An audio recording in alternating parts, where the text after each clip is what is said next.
my glasses, it's here. Thank you, Steffi. Thank you so much, Steffi. And before we start, we should all give a big round of applause to the amazing Steffi Czerny, the great junction maker. And of course, another very warm welcome to the amazing, precious Okoyomon. Now, Precious, we're going to talk about art and poetry, and we're going to also talk about, of course, technology. I've seen your work in many different contexts, of course. Your very memorable performance at the Serpentine Marathon. We did a marathon about the future of work, a collaboration actually with DLD, with Steffi Czerny at the Serpentine last year, where you did an incredible performance. This performance of Precious, you can all watch it online on the Serpentine website. And then, of course, your exhibition in Miami was an absolute highlight of 2018, an exhibition in the gallery of Quinn Harrison, a 17-year-old gallerist in Miami who is really an extraordinary gallerist who brought you together with Puppies in a double show. We're going to talk about all of this in today's conversation, but at the very beginning I wanted to ask you about your beginnings, how you started out, and when did your fascination for poetry first become apparent? Well, for me, poetry kind of is a thing that's always been in my life. It's not like something that just came to be. It was how it was engraved into me. I grew up in an extremely Christian household, Christian Catholic, and so we would always read these really pious, biblical verses every morning, and that started my obsession with praise and contemplation of poetry. So it always was something that was in me, and I've always written. It wasn't I woke up one day and decided to write. It was constant journaling from the age of 6, and then it became manic poetry at 24. And where would you say, did it begin with art? Because there is poetry, but there is also art. You kind of cross both? There is no separation for me between them. They're kind of I'm inspired by poetry and that influences me, and then I just make the objects that remind me of my poetry that I feel I can physically hold and see. And you also, of course, started to publish your poetry. At the same time, you do exhibitions. Can you tell us a little bit about your first book? Because you published this amazing poetry book. I wrote this book when I was 22 in a weekend of deciding I wanted to write a book. So I kind of sat down and I collected all my notes from people. In the last page of my book, it's just a text message from someone that I had been sending over the course of a year of corresponding, of talking to my best friend, and that created a poem. And the whole book is a series of love letters to people, of tweets and text and manic iPhone notes that I wrote on the subway. Yeah. And also, I read an interview online, and your experience as a queer artist of color is very reflected in your work. And you said that in that interview that sometimes only people who share your experience can relate to it. So I was wondering if you feel that the poetic struggle you describe has to be lived to be fully grasped? It doesn't have to be lived to be fully grasped, but I do think I'm writing to a specific audience, and that's not, I'm writing for Black queer people, not necessarily that it's exclusively only for Black queer people, but there is something about holding that experience and having that lived experience that helps people understand my work, but also it helps if you have a desire to understand that experience, because that's what my work isn't.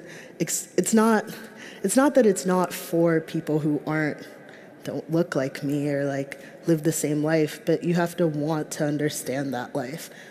Yeah. And that, of course, leads us also to the question of perception and language. It's something we discussed also in London. Yeah. How do you think our perception and language are linked? To me, they're the same thing. Yeah. They shape the world, our perception shapes the world that we live in, and also the language that we create helps us because our language builds life for us, and without that, like those little cross currents, we wouldn't have the world we want to see. And also, I think, and that's something which at DLD plays a big role since the beginning. Over the last 15 years, we've invited many, many artists here to DLD with Steffi, and we very often looked at how this connects also to the World Wide Web. I mean, Tim Berners-Lee invented the World Wide Web in 1989. It has its 30th anniversary, actually, this year, which is interesting. And he's deeply concerned, of course, that net neutrality is in danger, and there will be different paces of the, of the internet. I'm very curious because you're a generation who never experienced the world without the internet. You're the first generation who really grew up with the internet, and the internet has formed new languages. And in your poetry, you use abbreviations which come, from online language. So I was kind of wondering if you talk a little bit about how the internet has informed or also produced, a new language, a new poetry. Well, for me, the internet, there is no difference between like us and the internet in this way. Like the internet is just a holding for like human decay and like how we experience things, and that language is also like how it's like our everyday. Like it's the text I send to my friend or like the tweet I put. There is no separation for that, and I think that is the problem, thinking that there's a separation, like when that language should just meld into everything that we use. And also I think, one of the things, because optimism is the theme of this DLD, and one of the things which, given, the many difficulties in the world, the many crises in the world, can make us optimistic is, of course, that in order to address the big topics of the 21st century, we need to go beyond the fear of pooling knowledge. We need to bring the disciplines together, art, science, music, literature. And, Samuel talked a lot about that, about these new coming together of all the disciplines in his practice. And that's also something what you do. You collaborate a lot. More recently, you've collaborated with Hannah Black for an exhibition, I Need Help. Can you talk a little bit about this idea of collaboration, particularly this very fascinating collaboration you have with Hannah Black? So a huge thing for me in making like art and installations is I don't believe in the idea of a solo artist, or like, because there's no solo self. Like I don't consent to being a single being. So like, why would I make art as a one, like there is no one singular artist. That's like impossible, I think. So making art with my friends can tend to be this thing of like, we create tiny worlds together. And that show with Hannah was extremely fun because we kind of created this like manic explosion of her book, The Situation, which took us shredding pages of the book, ripping it apart, putting it in dirt, recalcifying it to making it this new object that couldn't hold a situation. She has this wonderful book called The Situation, and it's a series of interviews with like about 14 to 13 people based on different situations in their life, but you never actually know what the situation is. It's like blanked out X, so you talk away from the thing that you're running from. So we created a kind of situation where you couldn't run from it, involving like dirt all over the floor, rot. It was literally a giant rot pile of dirt and raw wool. I had these lambs in New York, which is like absurd, but they lived in my backyard for a point of time, and I sheared them myself and made these raw wool dolls like with tiny little pieces of dirt in them, and like Hannah's book, and kind of created a new living animal. And of course, also, this brings us to installation and sculpture. And it was very exciting to see the show in Miami, because it was really an exhibition of sculptures. Yeah. There were many, sculptures of yours. There was also a big tree. And also you brought your bird to the exhibition. It was amazing. Can you tell us about this show in Miami with Puppies? So together, dear Quinn, amazing galleries, he's 17, a genius. We and my friend Puppies, we decided to make kind of our melding of worlds together. So over the course of a week, I made this show. I had this giant tree, which is, it was this fig tree, and I hung these angels from it on tiny nooses, which kind of represent this idea of like, how could you kill an angel? It's impossible. But this very idea of like blackness being something that is this constant, always living death. but how can you kill something that's already dead? So having angels everywhere and this, like, I had dirt and mushrooms growing, and did you see the mushrooms? They're like all now fully sprouting. So it's this idea that you can't really... Yeah, they kept growing, right? They kept growing. The exhibition is alive. It's alive. I love to make things live. So this idea is that you can't really, you can't kill something that that was never meant to die. So that's like the whole life force behind that show. And the bird, the deer bird, I was supposed to tie this bird to a chain, and then it got loose in the gallery, and just now he lives there. He lives a happy life in the gallery. And of course that exhibition happens inside, the gallery. And yesterday we talked a lot with Katharina Grossi about art going out, into the city, into the world, going beyond the exhibition space. And that's also something you're interested in, because reading your poetry, reading your work, there is often this experience of being in the city. Yeah. There's also the experience of walking. It's the idea of the flaneur, of walking through the city. And you, of course, moved to the big city. You moved to New York City quite recently. And you seem to find poetry really everywhere. Can you tell us a little bit about the city? And also we discussed with Samuel, Virgil's plan to build a city, and the idea of, maybe the artist or the designer as an urbanist. Yeah, so I was curious about that. My love for the city comes with my absurd love for chaos.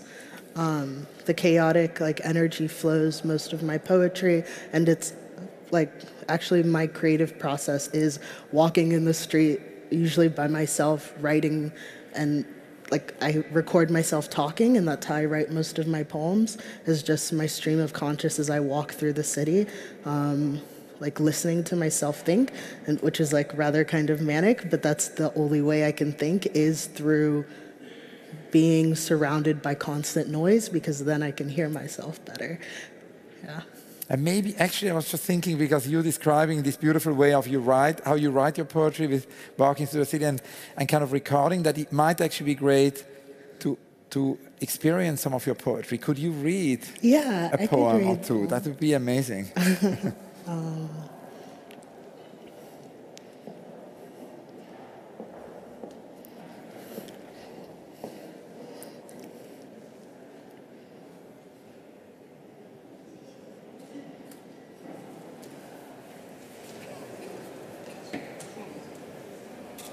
Feel better if I stand up and read it. So I've been writing a series of poems to kind of my mentors and people that I really love in my life called sky songs. They're poems that I read to the sky. And this one is for Fred Moten, who's an amazing theorist and just general holy man. So this is Sky Song. Somewhere I read you long to dispossess yourself of yourself, slowly adjust to the suffering. And this shit again. The other day I was watching the sky in drowning blue. I laid in the grass. I shouted a Dumas poem to the sky. Take the blood up from the grass, son. Take it up. These people do not thirst for it. Take up the insect children that play in the grass, son. Take them away. These people are sick of them. Take down the long, slender reeds, son. Cut them down. These people cannot make flutes any longer. Now, son, come closer to the earth. Even closer than that. Come closer now, son. Take the shape away from the metal, son. These people are like stone. Make them lava. I like there to be a space between us, but then also a crushing, a pounding. Motherfuckers are always asking too many questions. I mean, no, but yes, but no, but dispossess that individuality held in all of that unconscious. What if it's not about putting shit together, but how the shit falls apart? Shit. Open that up. Open that void wide up. Eating ass for breakfast, I keep getting off. Open up, get in, lick it up. Shit slinger, master cleanse. Silly boy, faggot. Fuck the sun, son fucker.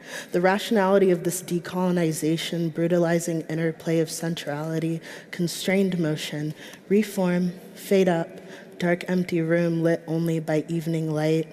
A window set high against a black wall. No color, no percussion. Footsteps, the only sound. Don't cry, baby. Dry your pretty eyes at me. Ever since I woke up this morning, I've had so many horrible thoughts. I've thought about people who I agree on 99% of what they say and who I share 99% of their desires. I've lost count. That's bad, and I really want to work on that. I want to work on being a better person, but I can't do it by myself. In my head or in this interpersonal diorama, maybe you can't separate it. Maybe it's inside and outside and non-externalizable, a war of our own device, correlative images wash into view. We comically fall off a cliff. Now come into everyday life. Now double that into open space, the performative enactment of our always already being, singing Hosanna into the ear of anarchist bliss, furiously falling into mysterious, mischievous waterfalls. The other day, lying in the green, watching the sky go from pitch to dim to violet to pink, it settles. Thank you.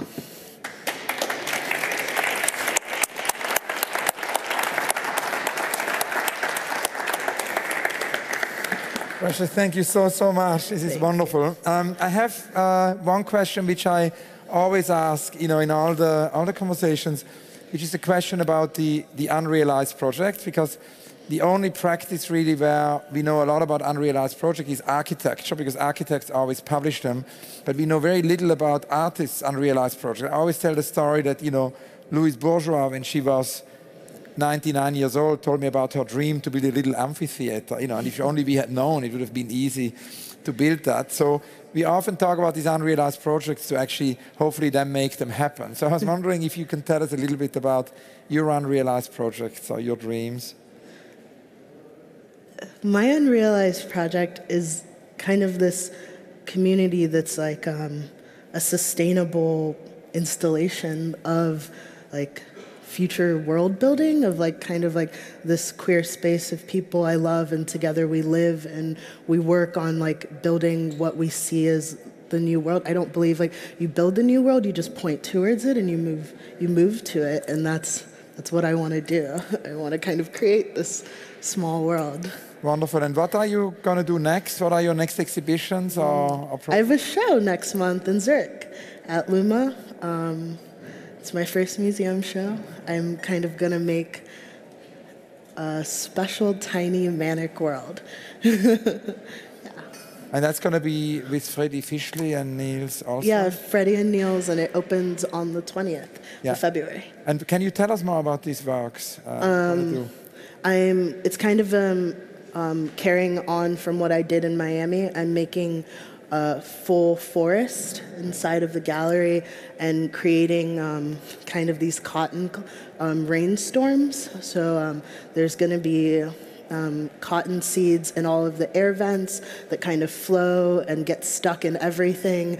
And I'm going to have these angels I make hanging everywhere, kind of flying around in this manic snowstorm of cotton and trees. And I'm making my first animation video. Wow. Yeah. And then there will be the park night. We invited you to do it. That's later in summer to do a park night at the Serpentine in London, where we at the Serpentine always invite artists, to respond to the pavilion, so that will be in summer. Yeah, I'm really excited for that. So we hope you can all come to Zurich and to London, and please give a very big round of applause for Precious. Thank you so much. Thank you.